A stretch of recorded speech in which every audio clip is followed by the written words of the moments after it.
महागाईच्या घोषणा खूप केल्या तुम्ही, महागाई कमी करू म्हणून. प्रत्यक्षात काहीच घडलेलं आपल्याला दिसत नाही.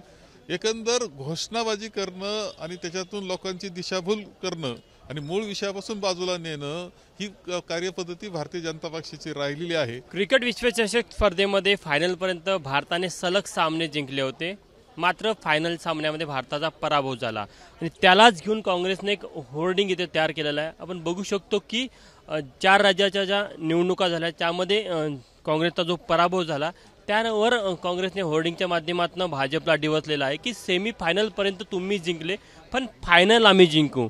आणि यावरच बोलण्याकरता आपल्यासोबत काँग्रेसचे ज्येष्ठ नेते बाळासाहेब थोरात आहे.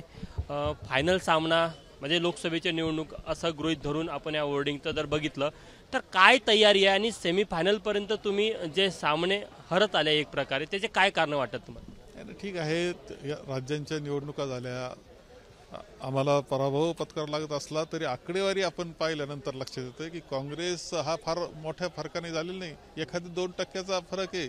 मतं जर एकत्र मताची बेरीज मारली तर ती जवळपास सारखी आहे. याचा अर्थ काँग्रेसची ताकद आहेच, नाकारता येणार नाही. आता एखाद्या 2% असं का घडलं याचा अभ्यास आम्हाला करावा लागेल, परंतु आम्हाला खात्री आहे की लोकसभेच्या निवडणुकीमध्ये आणि येणाऱ्या महाराष्ट्राच्या विधानसभेमध्ये आम्ही महाविकास आघाडी म्हणून आणि इंडिया म्हणून विजयी झालेलो आपल्याला दिसेल. या होर्डिंगमध्ये असं पाहायला मिळतं की भाजपपेक्षा काँग्रेसला जास्त मतं लिहिलेली आहे. म्हणजे जर का आपण बघितलं तर 4,90,00,000 मतं जी आहे ती जवळपास काँग्रेसला दाखवण्यात आलेली आहे आणि इकडे भाजपची 4,81,00,000 दाखवण्यात आली. नाही, ही वस्तुस्थिती आहे ना, म्हणजे हे आकडे खोटे नाही, बेरीज आपण मारून पाहावी, आपल्याला लक्षात येईल की ही वस्तुस्थिती आहे.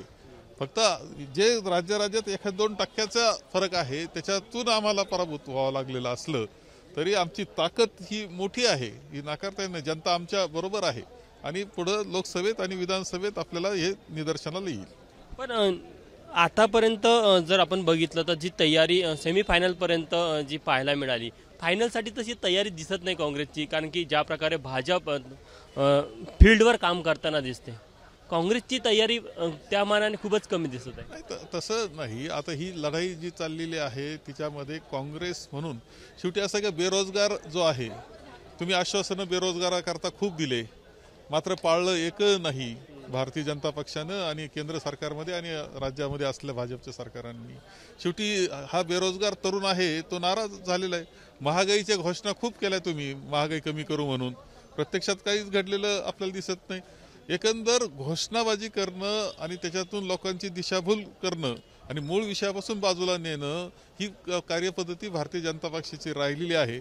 आता जनता ओळखून आहे का कशा पद्धतीचं यांचं राजकारण आहे आणि याचा परिणाम आपल्याला दिसल्याशिवाय राहणार नाही. या फायनलसाठी या अधिवेशनामध्ये तसं काही दिसेल का, जे मुद्दे जे आक्रमकपणे मांडले जायला पाहिजे?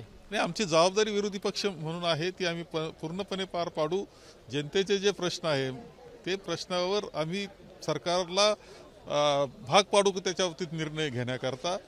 शेवटी पण हे नाकारते सरकार आहे की नाही असं वाटावं अशी परिस्थिती आहे, परंतु आम्ही हे जनतेचे प्रश्न या व्यासपीठावर भक्कमपणे मांडणार आहोत.